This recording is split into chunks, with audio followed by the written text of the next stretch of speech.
There's nothing like a nurse, 40 winks, and tipping over. We've got this for you today on the Use Your Head podcast.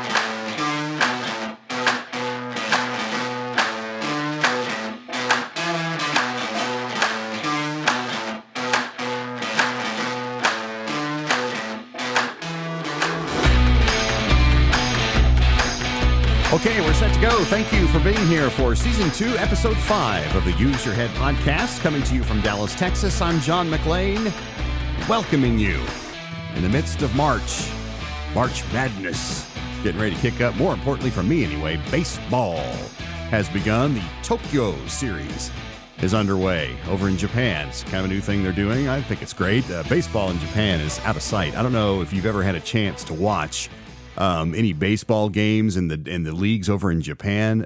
Those guys can flat play ball. I mean, it's impressive. The pitching in Japan. I mean, you got these little guys, they're 5'3" and, weigh $105 or whatever, and they can flat pitch. It's exciting. And the fans are just, really into it over there. So Tokyo series makes sense. And so Dodgers and Cubs are duking it out in front of a bunch of happy fans, getting some big league baseball over in Japan. By the way, it's good to have you with us here. 3 great topics on the Use Your Head podcast. What we do is during the course of a week, I browse around on my favorite sites. Sometimes I get surprised by things as I'm trying to keep track of what's going on in the world in the course of my busy life. And I don't want anyone else to think for me. I want to kind of analyze things on my own. And I'm constantly encountering journalists that think that they want to tell me the story and then tell me what it means to me. Tell me, that, and they even admit it. We're gonna tell you what this means in your life. Thanks, I'm good.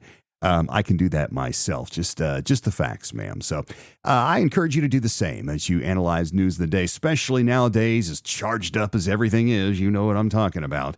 The world is going to end, or we finally reached nirvana, depending on what side of the fence you're on. It's important to be able to think for yourself based upon your own code, your own mores, your own ethic. And it's great to live in a country here in the US of A where you have the right to do that. Before we get going on topic number 1, I want to give you the email address. It's john@useyourheadpodcast.com. You can email me anytime if you've got a topic suggestion. If I missed a big story, and I'm sure I do, picking 3 in a week is hard to do. So if you've got something you want to delve into or want to take issue with something I said or have an idea of your own, I'd love to hear it. The email address again, john@useyourheadpodcast.com.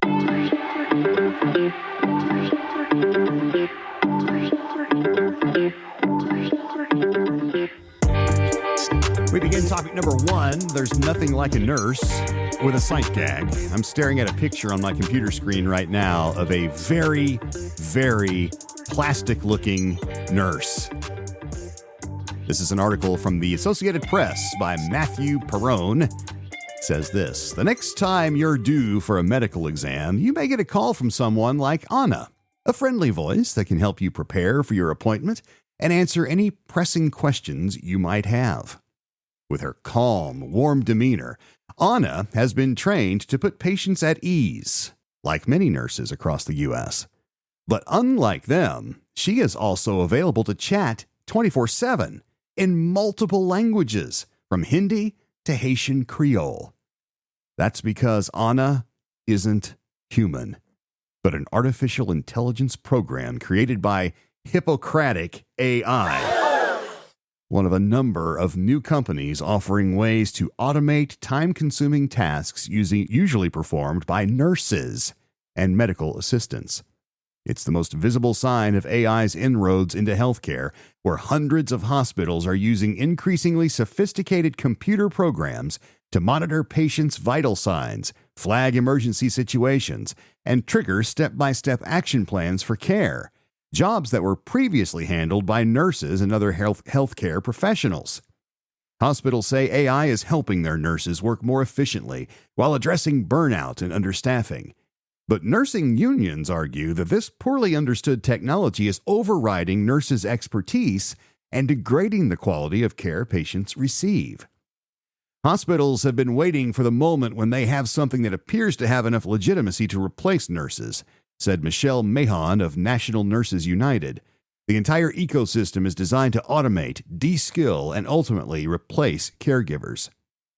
Mahon's group, the largest nursing union in the U.S., has helped organize more than 20 demonstrations at hospitals across the country, pushing for the right to have say in how AI can be used, and protection from discipline if nurses decide to disregard automated advice. The group raised new alarms in January when Robert F. Kennedy Jr., the incoming health secretary, suggested AI nurses, quote, as good as any doctor, end quote, could help deliver care in rural areas. On Friday, Dr. Mehmet Oz, who's been nominated to oversee Medicare and Medicaid, says he believes AI can, quote, liberate doctors and nurses from all the paperwork.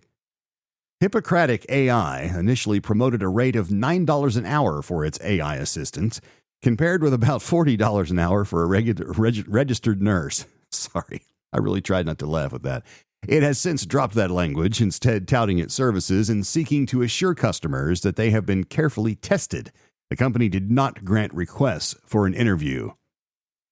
Hospitals have been experimenting for years with technology designed to improve care and streamline costs, including sensors, microphones, motion sensing cameras. Now that data is being linked with electronic medical records and analyzed in an effort to predict medical problems and direct nurses' care, sometimes before they've evaluated the patients themselves. Adam Hart was working in an emergency room at Dignity Health in Henderson, Nevada, when the hospital's computer system flagged a newly arrived patient for sepsis, a life-threatening reaction to infection. Under the hospital's protocol, he was supposed to immediately administer a large dose of IV fluids. But after further examination, Hart determined that he was treating a dialysis patient or someone with kidney failure. Such patients have to be carefully managed to avoid overloading their kidneys with fluid. Hart raised his concern with the supervising nurse but was told to just follow the standard protocol. Only after a nearby physician intervened did the patient instead begin to receive a slow infusion of IV fluids. You need to keep your thinking cap on. That's why you're being paid as a nurse, Hart said. Turning over our thought processes to these devices is reckless and dangerous.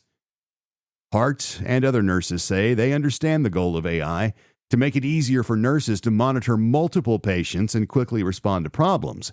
But the reality is often a barrage of false alarms, sometimes erroneously flagging basic bodily functions, such as a patient having a bowel movement, as an emergency. All right, there's a little more here. We're going to stop. Because frankly, when I use my head, where do I begin with this? There is so much in this that is just that makes my head spin around like a top. And I, it would take hours for me to unpack all of it. So here's what I wrote down in my use your head notes. And this is what I thought about this whole time. After I got my breathing under control, I thought I want to ask you a question. We'll start with that. Have you ever been in the hospital? Probably so. If you're of a certain age, you've probably been in once or twice. If you're, maybe multiple times, hope not. Maybe you've had an accident. Maybe you had a heart attack or something like that, a severe illness. Maybe you had to have a little surgery. If you've ever lain in a hospital bed, then you know what it feels like to have a nurse walk in, call you by name, and take care of you.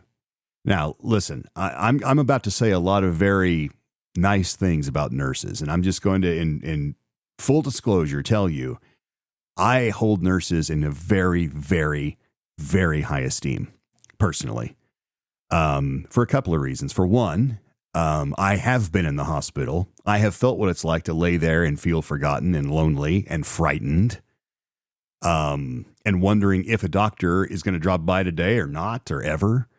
When that nurse comes in and writes her name with that dry erase thing, and they do a shift change, she introduces herself, calls me by name, I feel like I matter. Okay. And I'm just going to say, I know some nurses in my life. My sister-in-law is a nurse. My niece is a nurse. I have friends that are nurses. And I will tell you, their job is extraordinarily difficult. The stress, the long hours.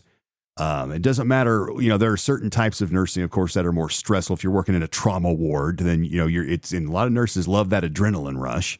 Or if you're working in a more, calm, environment, they're all important. and they're all angels of mercy. Nursing is a calling. It's not a job. Okay. If you're going to be a good nurse, it's a calling. You have to have a calling to be a healer. You have to love people. You have to love to heal people and see them get better and get them out of the hospital.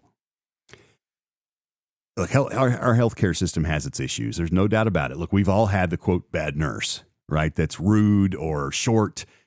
I always try to remember, and I thought about this when my mother was in the hospital last summer.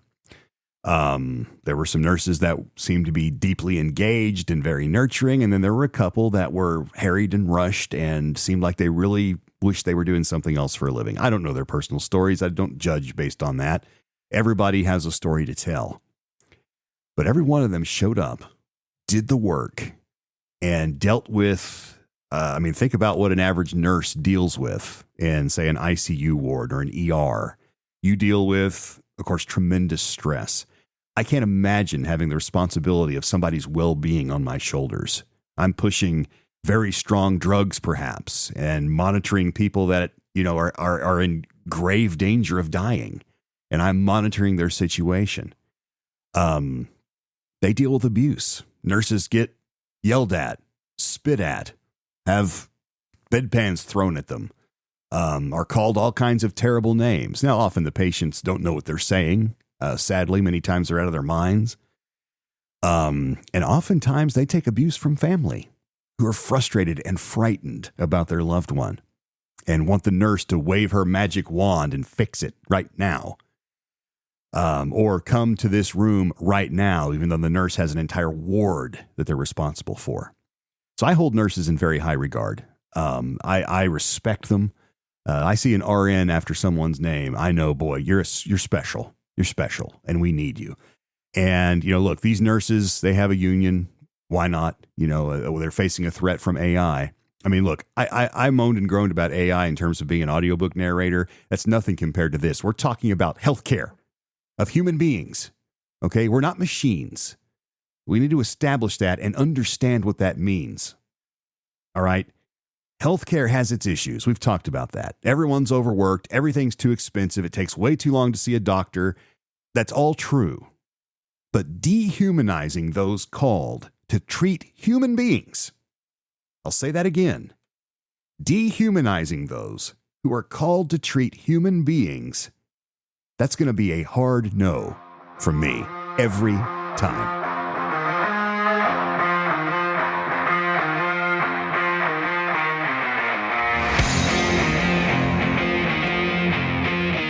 AI nursing. Ugh.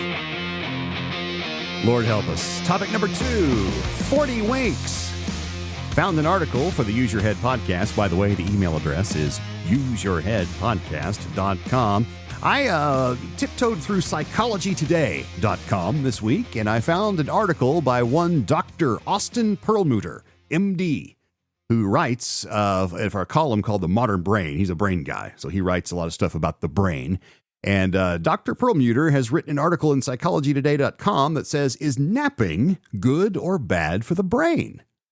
And I saw that headline and I thought, I'm going to read this because I don't know why that's a question. Why would anyone think that napping could be bad for the brain? Now there are, of course, a lot of other issues, but for the brain. And so I thought, I'm going to read this and I'm going to read it to you. It says this. Despite the vast amount of science to the contrary, good sleep is frequently ignored in the conversation about brain health optimization. If prioritizing sleep at night is seen as an afterthought, prioritizing a daytime nap can sometimes appear downright lazy or excessively indulgent. But what does the science tell us about naps and brain health? Should we skip the siesta or build it into our routines? Let's state the obvious. Napping is nothing new, nor is it unique to humans, as any dog and cat owner can instantly tell you, time out, my dog is napping right now behind me as I record this podcast. Time in. Where was I? Oh, there I am. Albert Einstein, Winston Churchill, and Thomas Edison were all well-known nappers. And the famous philosopher Aristotle credited some of his insights to regular naps. Despite the lack of novelty of a nap, there's still an active debate over whether it's a good or bad thing. That varies between countries, cultures, and communities. In Asian countries like China and Japan, napping is encouraged at work. And there's even a term called inumuri in Japan for sleeping during work, an act seen as a positive reflection of working to the point of exhaustion. Perhaps unsurprisingly, in America, despite the introduction of the power nap by Dr. James B. Moss, napping at work tends to be poorly received, despite the fact that some large companies are instituting a more nap-friendly culture. Outside of the office, the siesta custom is popular throughout the Mediterranean, often representing a nap between 2 and 5 p.m. In Iceland, the term uti is used to describe a practice of taking an outdoor nap, which is believed to confer health benefits, especially for young children. Beyond these general themes, what's actually happening? In general, around 34% of Americans report taking a daily nap, a number that increases to over 50% of those over age 80. Interestingly, these numbers are very similar to what is found in the Mediterranean region, suggesting that certain siesta stereotypes may be less accurate. It's well established that sleepy or sleep-deprived people think less clearly. This explains why napping can immediately improve certain metrics of brain function. In a 2021 meta-analysis of 381 people, an afternoon nap of around 1 hour was linked to better cognitive function, especially alertness. And then it goes on to talk about some potential risks. We're going to skip a bit. He goes into a bunch of benefits. None of those were terribly surprising to me and probably won't be to you. But here's some potential risks, and this is really what I was kind of looking for. The doctor says this: some data show that longer naps in particular may lead to issues that could damage brain health. In a 2016 meta-analysis, napping for longer than 60 minutes increased risk for developing type 2 diabetes by 50%. As it relates to the development of dementia, some research indicates that longer and more frequent naps predict higher risk for Alzheimer's disease, but also that having dementia appears to increase napping. Importantly, this doesn't mean that napping directly leads to risk for dementia, as it may well be that higher daytime sleepiness reflects underlying changes in the brain that could predispose to the disease. Higher frequency of naps are also associated with mental health issues, especially depression. Partially, this may be due to correlations between poor nighttime sleep and worse mental health. And then there's a little bulleted list that just basically, I thought this was interesting. He says, how to nap best for brain health. He says, don't replace good sleep with naps. Keep naps short. Timing matters. Typically between 1 and 3 p.m. is optimal. Create a restful environment and listen to your body. So, interesting science here as I use my head. Really interesting. I've actually seen companies that have nap rooms. I worked for one many years ago. It was a nap room, and you could sign it out, and it had a comfy little recliner you could prop back in, and it had flowers and a light dimmer and all that kind of thing. I never used it, but some people did. I'm not sure about that. For one thing, you probably would have a war over who gets the nap room for how long, but just bring a neck pillow and sleep at your desk if you have one. And that made me think of an interesting point. What about blue-collar folks, right? I worked on a construction site in college for a summer. And that was probably the bluest collar thing I've done. Well, yeah, probably so. I wore a hard hat, and worked with a bunch of tradesmen, and it was good. I learned a lot that summer. It was interesting. I realized, though, that every pickup has a bed built right in. And nap time after lunch was not a terribly rare thing. And if it didn't get excessive, the foreman usually didn't say much about it. Usually it was 20 minutes after lunch, cup of coffee, back on the job. I thought that was interesting. Or maybe, and I'll wrap up this topic with this thought, because I thought to myself, napping is a cultural thing. We outlined some of that. Mexico, Iceland, Japan, different places have this in their culture. What if we're looking at it from the wrong angle? Maybe, and I'm pointing to us here in America, maybe we're pressing too hard, pushing too hard.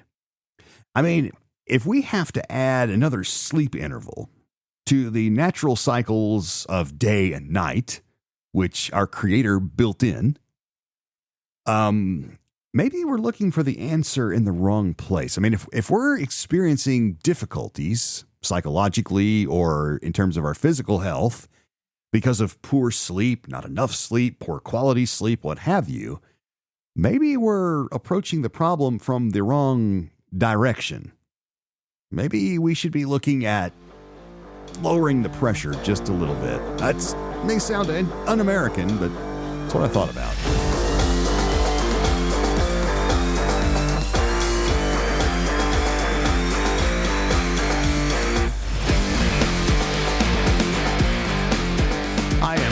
glad you've joined us for the Use Your Head podcast. And if you're taking a nap right now, I forgive you. It's for your health, but make sure you do it right. Topic number 3, tipping over. I found this on foxnews.com. Nearly 90% of Americans believe tipping is getting out of hand today, a survey says. This is from Angelica Stable from Fox News. She writes, "Is there too much focus on tipping today at restaurants and an array of other outlets and venues? Most Americans think so. A new survey from Wallet Hub found that nearly 9 in 10, 90% of Americans think the tipping culture has gotten out of hand. The survey acknowledged that the tipping culture has been expanding fast, going beyond the nod to waiters or bartenders or hairdressers, and now extending to the standard checkout counter. More and more establishments where you wouldn't normally tip are asking for something extra at checkout, and people are even being asked to tip self-checkout machines with no human interaction," Wallet Hub noted. The survey also questioned Americans on their knowledge of why tipping in the U.S. is necessary. Nearly 3 in 5 Americans think businesses are replacing employee salaries with customer tips. Most Americans surveyed, 83%, believe automatic service charges should be banned, while more than 1 in 4 think tips should continue to be taxed. When presented with a tip suggestion screen, nearly 3 in 10 Americans were found to tip less. Of those surveyed, 40% said they believe tipping should be replaced by an employee rating system that businesses can use to gauge how much to pay their staff. The survey also found that more than half of Americans leave a tip due to social pressure rather than for good service. Additionally, 77% of people think tips should be split only among the employees who interact with customers. California-based etiquette expert and trainer Rosalinda Oropeza Randall told Fox News Digital that many Americans feel they are asked to tip significantly. "Tipping was reserved for basic, good, and above and beyond service," she said. "Now it has become an automatic addition to the bill." She adds, "It is especially awkward when the service provider stands over you, watching you press the percentage. Customers can feel pressured into selecting a larger percentage." That's true. All right, we're going to stop right there with the article. Tipping culture. I was over at my niece's house. We went over there to see the kids over in Fort Worth, so it's about an hour away. And I said, why don't Jan and I pick up pizza? The kids love pizza. Let's have pizza and play with the kids and have a good time. And so we went to pick up pizza at a national pizza chain, did a carryout order, and went in there. And right there on the little credit card machine, it was, the place to add a tip. And I thought, hang on, it was one of these carryout places. All right, there was no table. There was no waiter. There was a kid that went up to me, "May I help you?" And I said, "Yeah, we'll carryout order for John." "Okay, be ready about 5 minutes." And he turns around. Now, he did cut the pizza. Okay, got the pizza out of the oven. He cut it, closed the box, set the box on the counter. He didn't take my credit card, thankfully. I did everything on the little automated, point of sale thing. But as soon as I swiped and the little screen came up, choose your tip. 0 was not an option. Actually, I think it said no thanks. But I'm sitting there going, look, if you brought me the pizza, then that's something I can relate to. But what am I tipping for? And so I get back to the house and I don't remember what I did. I probably picked the lowest amount available because of pressure. We'll get to that in a second. I get back to the house and I tell my niece about this experience. She goes, "Yeah, Uncle John, do you feel like the tipping culture's out of control?" So she's one of these that would answer this survey like almost everyone else. 90% of people are agreeing that this tipping thing is out of hand. So, look, tipping is fine. I thought back after reading this. I thought back to when I was a kid. And, we used to go out to eat once in a while, Mexican food or wherever, where we had a waitress or a waiter who would come by and fill our water glasses, bring us chips and all that good stuff, take our order. And I remember, I can't remember how old I was. I wish I could. But I remember that when we left after the meal, Dad left some cash on the table. I don't remember how much, just a few bucks. This was back in the, probably late 70s, early 80s. Just a few bucks. And I asked my folks. I said, why do you leave money on the table? Why do you leave the extra money? I thought you already paid. I didn't understand what the tip was. And as I recall, the answer was because they worked hard providing us a personal service. And I thought, okay, personal service. All right, that makes sense. And then, of course, as I grew older, I learned, about used to be the standard was 15%. And then we got to if they were good at all, if they put forth, 15's a minimum. That's a bad tip. If they did anything at all, you really ought to give them 18. And now 18 is kind of considered somewhat cheap. You should go for 20 or even 25 in some cases. So, but anyway, going back to the explanation I recall getting as a young boy, that was how I always defined a tip. All right. The answer was not, here's my point. The answer from my parents was not because of the pressure, John, the pressure. That was not the answer. It was a gift of generosity. It was acknowledging, the fact, look, you filled my water glass. You basically treated me like somebody special, and pardon the reference here, but you kind of were my servant for the 40 minutes that my family and I were here enjoying. You kind of made me, and so, yeah, here, take a tip. You did a good job. Here you go. Attaboy, pat on the back kind of thing. For a time when I was in college, I delivered pizzas for a living. And yes, this is while I was on the radio. Most radio people will tell you that you need another job to pay your rent, especially if you're part-time. And so I was delivering pizzas when I wasn't on the air. And I remember, the tips were usually $1. And remember, this was back before we had all this. There were no cell phones. This was back when we were paying. A lot of people were paying in cash. You didn't take credit cards, that kind of thing. So it was a cash business in those days. And so the tips were cash, which was great because you could buy gas with the tips right there on the spot. So it was really nice. I remember one time I had a route that was far away from the restaurant. So I was burning a lot of gas, taking a lot of time, and I would drive all the way out there and deliver a $14 order and come home with $1 for a tip, which I was happy to get. I'd had no expectation about it. It was like, oh, a tip. Thank you very much. Appreciate that. One time, I got an order to go out to this kind of ritzy area of town. It was a country club. And so, more affluent types. And I had an order for several pizzas, $40. And in those days, $40 would buy a stack of pies. I mean, it was a lot of food. And I went in there, and there's a bunch of golfing buddies that are partying. They're drinking beer. None of them are feeling any pain. He opens the door. Finally, we're hungry. Hey, guys, the pizza's here. And he opens up his wallet and gives me a $50 bill. Now, this is 1991. $50. And I'm a dead broke college student. And I looked at him and I said, oh, sir, I think you accidentally gave me this 50. I don't think I'd ever seen a $50 bill. It's like, I didn't know President Grant was on the money. I said, I think you meant to give me something else. I thank you. And he goes, no, man, we're starving. Here, take it. Just take it. Have yourself a nice night. And he closes the door in my face. $50. So I remember I went back to the restaurant and I'm telling everybody, I got $50 from this guy. And I had another guy go, oh, yeah, I delivered to him once. Was he drunk? I said, yeah. He goes, yeah, he throws money around. If you ever get that guy, make sure you grab it and take it because you're going to get a good tip.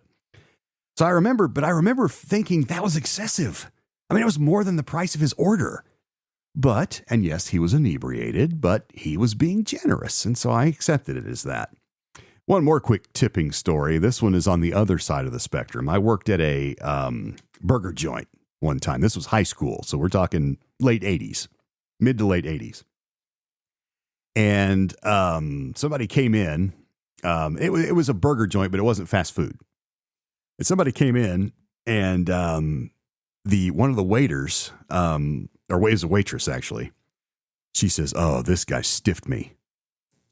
And I said, "What do you mean? Didn't pay his check?" She goes, "No, last time he was here, he gave me like $2 for a tip. It was like 4%." And she's like, "He stiffed me." And I said, "Oh, that's a shame." I saw her spit in his French fries. I'm not kidding. Spit in his French fries. And I remember thinking, wow, you got to be careful if you stiff some, because there are people that do that. So this is this pressure. And we've all stood over that credit card machine while the person's standing there going, yeah, and just make whatever selection you feel is appropriate. And they're looking right at you. All right, look, this shouldn't be a pressure situation. Tipping is an act of generosity. not of obligation. That's not the spirit of it. And so, yeah, I'm one of the 90% that thinks the tipping culture has gotten way out of control. I don't know the answer, but we need to figure out something, because if tips become tax-free like they're talking about, I think it's going to make this a lot worse. There's going to be a lot more incentive to get more. So don't stare at people when they're thinking about their tip. That's not nice. We're done. Half hour's gone. We'll see you next week on the Use Your Head podcast. I'm John McLean. Adios.